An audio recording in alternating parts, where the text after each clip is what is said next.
Hello and welcome to the Pickup WNBA podcast. I'm your host, Cathryn Freddie. And I'm your other host, Freddie Rivas. What's up? What's good? How are you doing?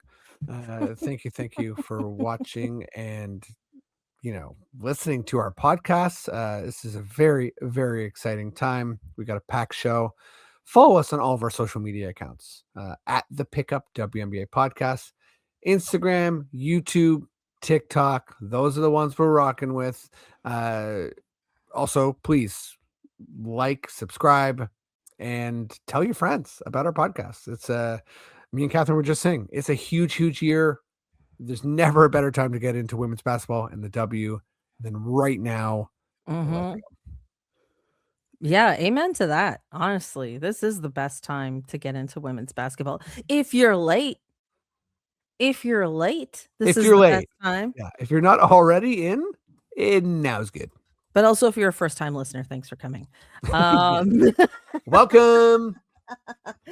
So we, we're in the midst of March Madness, and our bracket challenge is in full swing.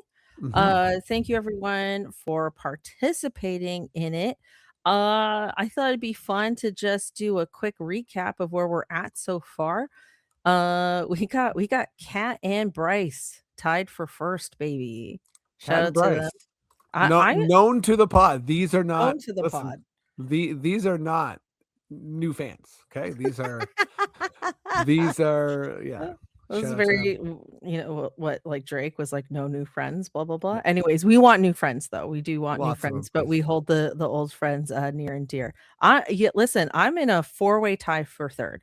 Yep. And I was hanging on to first for a while, but I think the 2 Iowa losses probably brought me down a peg. But you know what? This is good because I can't be in first. I can't win my own contest.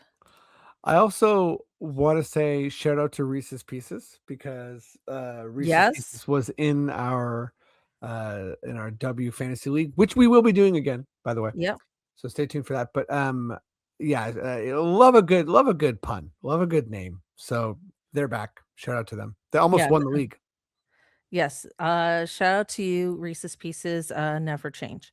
We got Freddie Rivas, last place. Dead last. Yeah. Do we want to talk about it? Do we need to let it out a bit? I think we do need to talk about it. What the hell? Shame on me.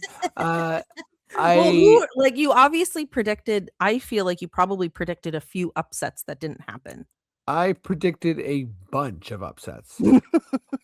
What I will say is this. I just don't know why you would do that at the very beginning. Well, I guess you can do that at the very beginning. That's my strategy. This is how I'm playing the bracket. I felt like this is where you can make up points. And what I wasn't going to do, I wasn't going to mess around with a lot of the favorites. So just a quick recap of old Fred Dog's bracket here, okay? Fred Dog. Never called you that before. What's that? I said I've never called you Fred Dog before. Well, people used to call me that, okay? They actually did. I'm so sorry. What? Now I want to know about this Fred Dog business. How did people stop calling you that? I don't know, but one of my first jobs was at McDonald's. You lost some bite there? Like what's going on? I guess, yeah. One of my first jobs was at McDonald's, and I actually printed a name tag that has Fred Dog, and I still have that name tag. So no biggie. But I'm so. Did you have a customer complain, and they were like, "Listen here, Fred Dog," and then they're like, I printed an extra one, and I did definitely wear. I did definitely wear Freddie. All right, yeah. So listen, Fred Dog's bracket very much still alive. Very much still alive. Because I got the biggies. I got the biggies doing well. So let's start with Fort Worth 1. With where we're at right now, Sweet 16. I got Connecticut. I had Connecticut, North Carolina. So no North Carolina, but I got Connecticut. I got Notre Dame. I got Vanderbilt. Right. Switch over to Sacramento. I got UCLA and I got LSU. So I still got a lot of points alive, and then we'll go to Sacramento 4. I got South Carolina. I got South Carolina winning it all, by the way. I got South Carolina and TCU still in the mix. And for Fort Worth 3, I have Texas and Michigan still in the mix. Mhm. What am I saying? Am I saying that I'm going to win this bracket and not give out a league pass prize, even though that's what we promised? That's not what I'm saying. I'm saying that I won't finish in last, okay? Okay. No, that's a big promise. That's a big promise That I intend to keep. that you intend to keep, that you're not gonna finish, in last. Good. Good for you. Yeah. I have Connecticut winning it all, Yep. Great pick. which I think is probably a fairly standard, probably a majority pick, probably. I think some people have LSU for sure, Yeah, but some people maybe some people have LSU. I think that's a bit of a dark horse, but oh, I I meant to say UCLA. Pardon me. UCLA. Yes, yes, yes. Yeah, it could easily be UCLA. I mean, where I faltered is thinking both Iowa teams would move on, and Mm-hmm. then I think I made a mistake where I had, or maybe I didn't make a mistake. I had, hold on, I'm sorry. Too many tabs, so little time. I had Story of Ohio. a millennial life. I had, for some reason, I had Ohio over Notre Dame before they were beaten by Vanderbilt, and I don't know why I did that. But otherwise, I'm pretty steady. I'm rocking pretty steady here, you guys. I did, yeah. Yeah, I'm rocking pretty steady. I only have 4 games wrong so far. That's pretty deadly. Yeah, I'm doing pretty good. Pretty deadly. But, speaking of some upsets, Yeah, let's do it. I yeah, so I phrased this to Freddie as such. So what was the biggest surprise so far in this first week of March Madness?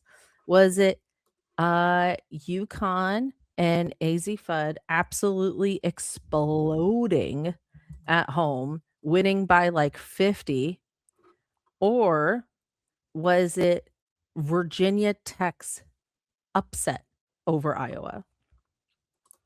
So let me jump in here with a little bit of a nitpick. Uh-oh. Catherine's question was impressive. No, don't do It that. was it was what's the more impressive? Because I definitely, I don't think that This is our opinion, yeah. yeah, because Everything's impressive. I feel like the Yukon stuff is all very predictable, but it's Oh. also very impressive. So anyways, I'm gonna jump Yeah, right in. it's equally impressive as it is predictable, this is true. I went so Alexa Filippo, great writer. We've been following her for years. Did a really good ESPN article just on some of AZ's accomplishments and the 34 points she dropped and just like the full kind of like clobbering of the ninth seed, well, which is wild. And then obviously, um, I think UConn's around 54 wins in a row. So just heading for a perfect season, and yeah, it's really really exciting. I think that my favorite takeaway from this article, and this to me is like you're deep in kind of like player shooting psyche stuff. By the way, 9 threes in the game, right? So AZ just like put on the type of performance that I think if she doesn't go first overall, this type of performance is ensuring that she doesn't go later than like second or like third in a really weird scenario. Like this performance alone, I really feel like puts her in that like one or the two spot. So in that sense, it's really huge for her and her career and just this moment. And this is why March Madness is so big. But back to the deep coaching psyche stuff that I loved in this article. Um, uh, so Coach Oriema said that she was having like shooting issues. He said that she should trim her nails, and like it was sort of a joke. And she like laughed about it, didn't do it, and then like leading up to this game, she trimmed her nails and then she filed her nails like right before the game started, and then like absolutely shot the goddamn lights out. These I know, and it's like she joked about it, like, whatever.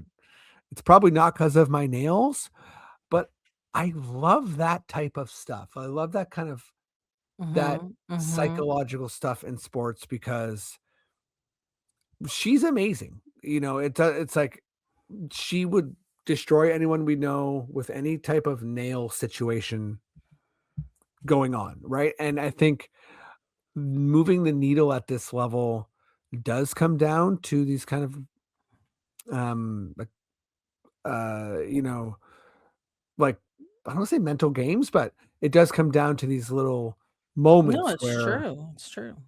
people need to tell themselves a story or just need to feel a little something extra. Also, you got to shout out Sarah Strong, who we talked about as a Mhm. potential player of the year, obviously, and Blanca Quinones and Uche Izoje also had really good games. Yeah, so UConn rolling through and just a very, very dominant performance. We've said this before about March Madness, but things are about to get a lot more competitive. I think we'll see less blowouts going forward, but this wasn't Mhm. just a blowout. It was really like a statement game. And by the way, I said 54 consecutive games. It's 52. Right, wow. No, absolutely phenomenal stuff. To be on the flip side, I'll talk a bit about Virginia. So Virginia Tech upset Iowa, right? And it made, big news because they were literally the number 2 seed. Hmm. But as I was doing some research, I found out a few things. First of all, this game was led by Kimora Johnson, 28 points, 8 turnovers, but it is Hey, college. yeah, it's all good. It's all good. It is college. Who's counting? 8 turnovers, absolutely wild. 4 assists, 2 rebounds, Paris Clark also had 20 points in this game, 7 rebounds, 4 assists, only 2 turnovers, great stat line. Um, so get this, Alexis Ohanian, who we might know as, Serena Williams' husband. I believe he's the founder of Reddit. He's like Cool. Little he's, flex. super, super rich guy. So Virginia Tech is his alma mater. Okay. And last year, or it was like late 2024, so I guess last season technically, he put a quote unquote transformational investment into Virginia Tech. So I don't know the exact dollar amount, but it is referred to as a transformational Sure. investment. And, we are starting to see this investment pay off. It just goes to show, world, when you invest in women's sports, things pay off pretty quickly.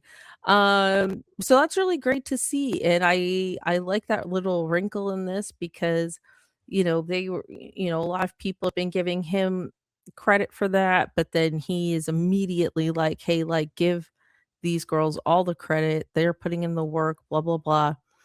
But it's nice to see this kind of investment happen Hmm. on the college level. We don't talk about that very often. Um, so yeah, I just wanted to shout that out. It's hard to say to what degree did that make a difference in this win, but every little bit counts, Hey, we need and we need those upvotes. we need those upvotes.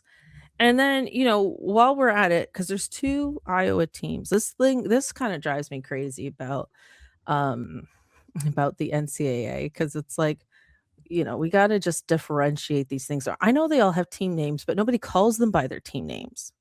We always say, like, the place, right? So there's Iowa and Iowa State. Yeah. So Iowa State is also out, and, my girl Audie Crooks is getting a lot of hate for being out on that game, Hmm. and and, she didn't play a lot of defense. She's being get you know, she's was getting borderline clowned online for her lack of defense. And it kind of dawned on me, and I was like, oh man, we are potentially in for a solid 10 to 15 years of people just being way too hard on this girl. But also too, I'm like, she's a kid, and maybe this is like the wake up call she needs to get better on the defensive end.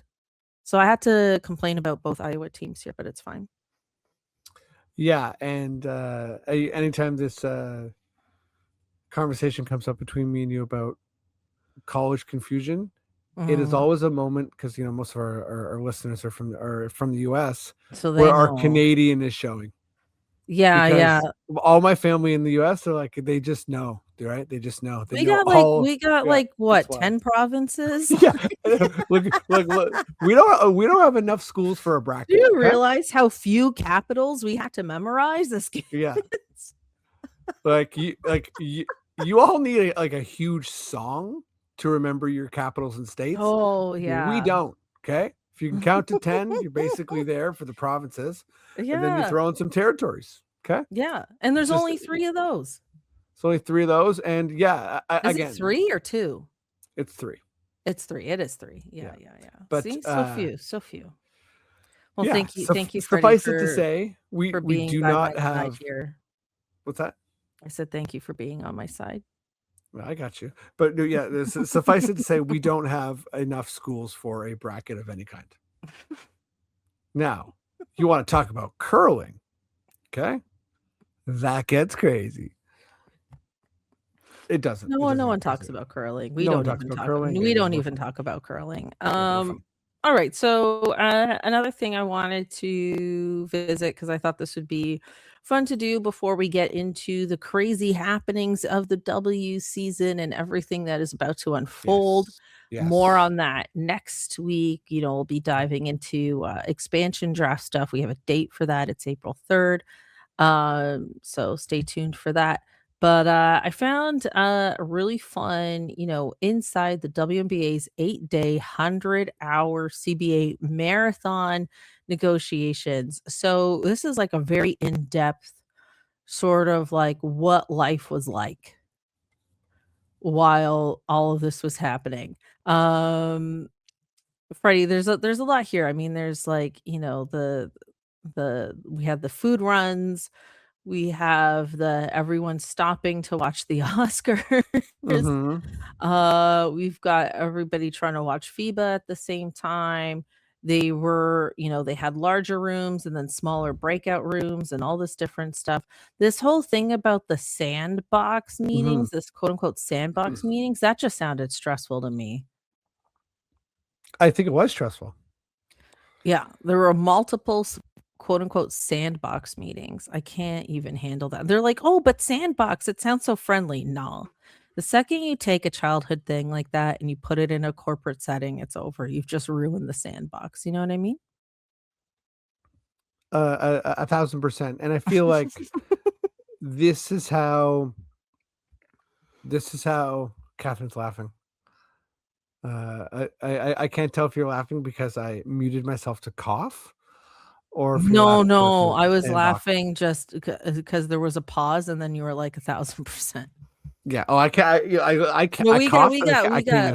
we got Jason to help us out here with that. Yeah. Shout out to Jason. But I think I've always wondered how these things go, and in my mind, it was a lot more. It looked a lot more like teams and sort of like a team of lawyers and players. They prep before the day and they go in and they have all these negotiating points.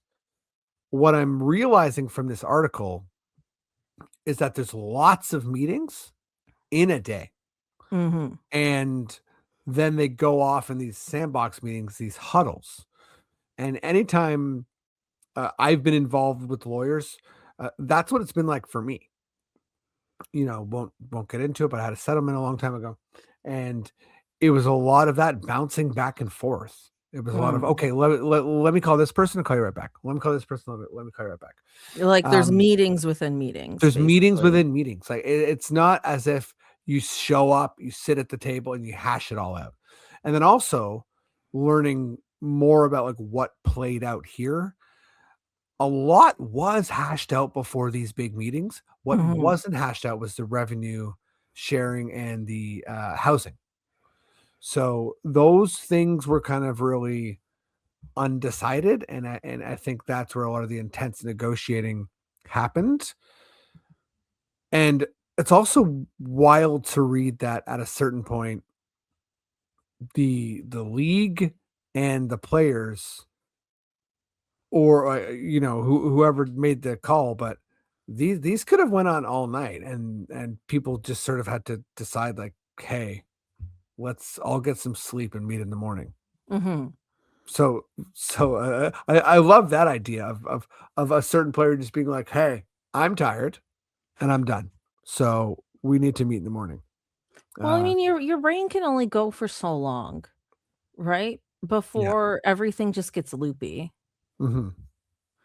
You know, like I feel this way about my writing, like as a creative person, like you know, like you know, for anybody who's new to listening, I'm also a screenwriter, and I write for different TV shows in Canada, and like you know, people always romanticize writing, like, oh, I'm gonna go like to a cottage and write over the weekend and get so much done, blah blah blah. It's like you probably have like 4 hours a day of like hard creative work. Hmm. Right, because it's mentally so draining. So when I read about these meetings going to, like, 3 AM, it's like, I wonder if, like, so much of that is just waiting for the other side, and then Lots of waiting. lots of waiting, and because you can't just be like, I don't know, there's only so much you can do.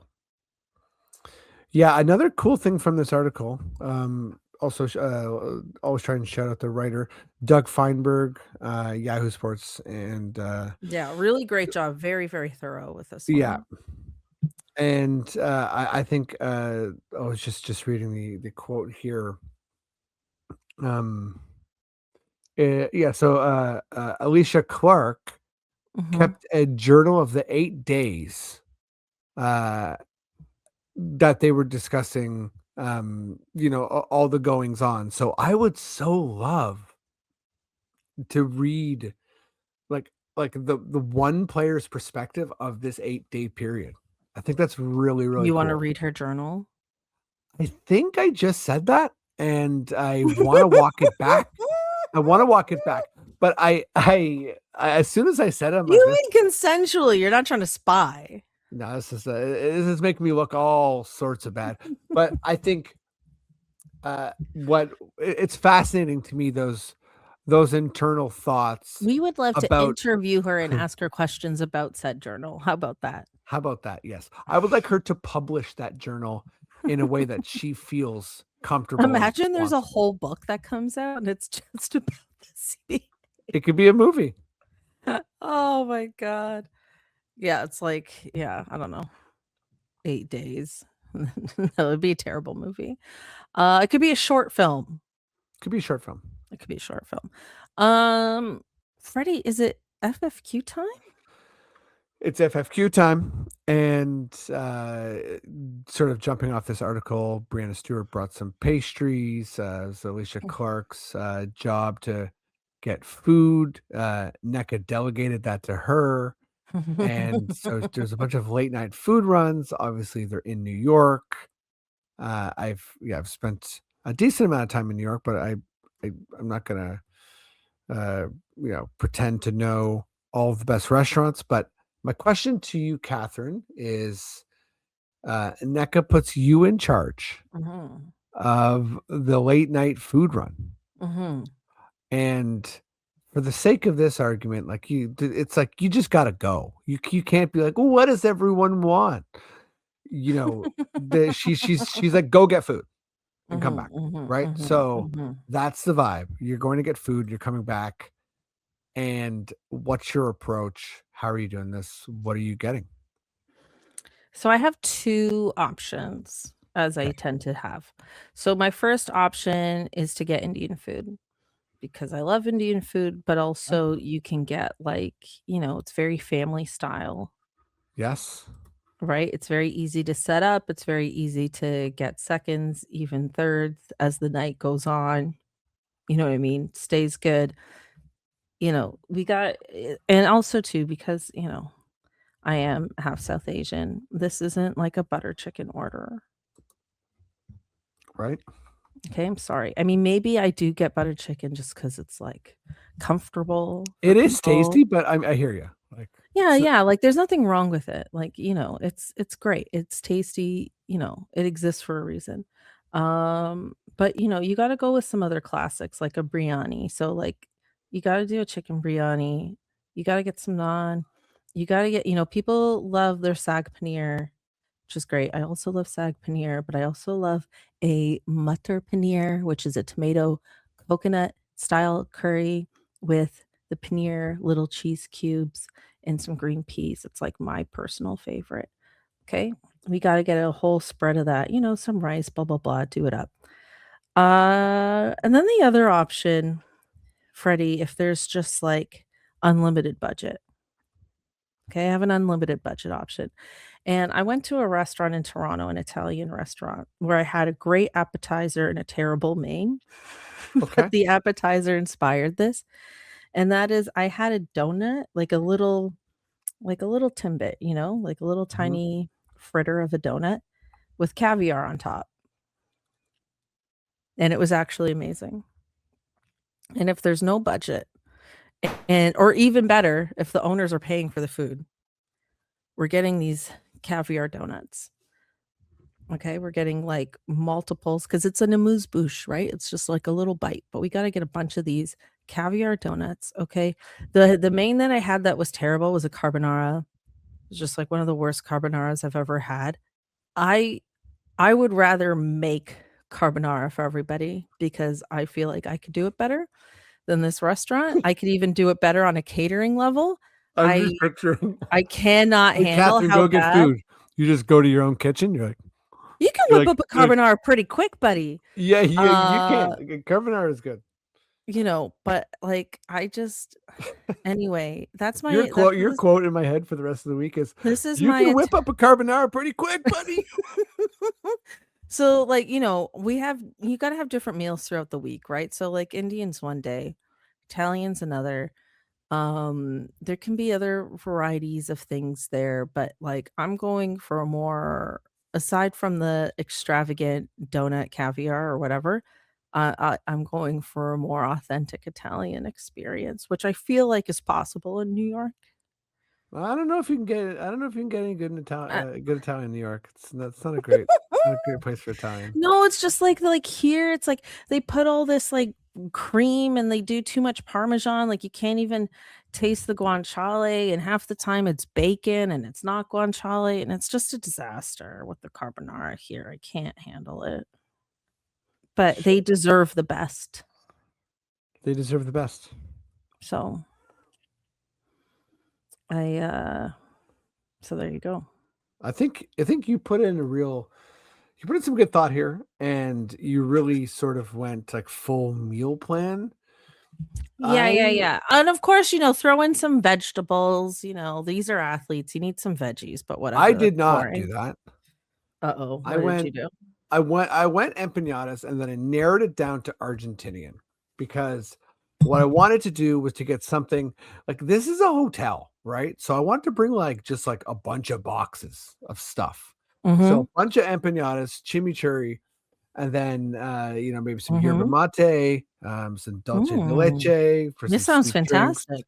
and then, also, alfajores, if you've ever had that. It's a nice little beautiful, like, kind of like chalky treat. It's We delicious. both went to our cultural cuisines here.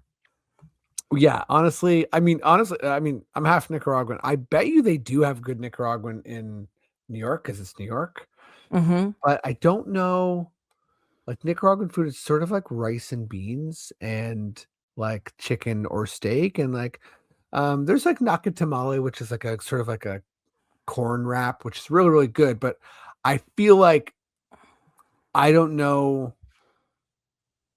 Yeah, I don't know. I mean, there's literally only one. There's now two Nicaraguan restaurants in Toronto. So I'm not sure if it's as much grab and go as something like getting, like, No, you that's more you're right. It is more, it's like a like nice a sit-down meal. it's more dinner. And if I have someone's like, "Go away and come back with food But I like that this. everyone's You gonna thought of like," a lunch option, I feel, and I thought of dinner options. So that mi actually mine works was out like really I well. actually thought of mine as like 2 AM. Like, it's just like Oh, okay, never it's mind. late. Yeah, It's yeah, like mine you can you're also reheat a late too, night. Yes, right? yes. If it's someone's like, "I'm busy, I can't eat right now," you're like, "Well, we got some empanadas. It's all good," you know? Mhm, mhm, Anyways, mhm. listeners, we know you have opinions about these things. So, like, please get back to us. Let us know. You gotta make a late night food run. What is it? What are you doing? What are you doing? What are you doing? I love it. Okay, well, let's wrap it up there. Thank you everyone for listening and tuning in. Wait, Freddie, you looked like you had more to say. See, Catherine knows me so well. She saw that like hitch. Yeah, this is a show note for everyone. So Oh, we do we do tempo check our tempo podcast every 2 weeks. We mm, are skipping this week because we just got the tempo expansion draft day, which is April 3rd, next Friday. So what we're gonna do is we're gonna be able to prep for that a lot more. And our next tempo check is gonna be a draft expansion episode. I mean, if you're a pickup fan and you're from Portland, this will probably be helpful for you too. mhm. As yeah, it's going to be very, very weird, and it's going to have its own set of rules. It's going to be different from the expansion draft last year. So we're going to try and research as much as we can about it and make our episode next week all about that. So that's what I wanted to say. Thank you, Catherine. Thank you. And yeah, and that will come out next week on Thursday, Yes. instead of Friday. So we're gonna have Yeah. that out a day early as well. April 2nd. And then as well, we'll be back with the pickup next week as well. It's gonna be a very, very busy time. We're ramping up here. Ramp it up. Shit's happening. Thank you again, everyone, for listening and tuning in. Appreciate you so, so much. Like, subscribe, all that good stuff. Leave a positive review if you have a moment. We are finally on TikTok. We're So doing it. get in there. Our clips are up there. You can see the free t-shirts that we're wearing and, and the Yes, yes, you state of can. our apartments and all that good stuff. And thank you again, and we'll catch you next time.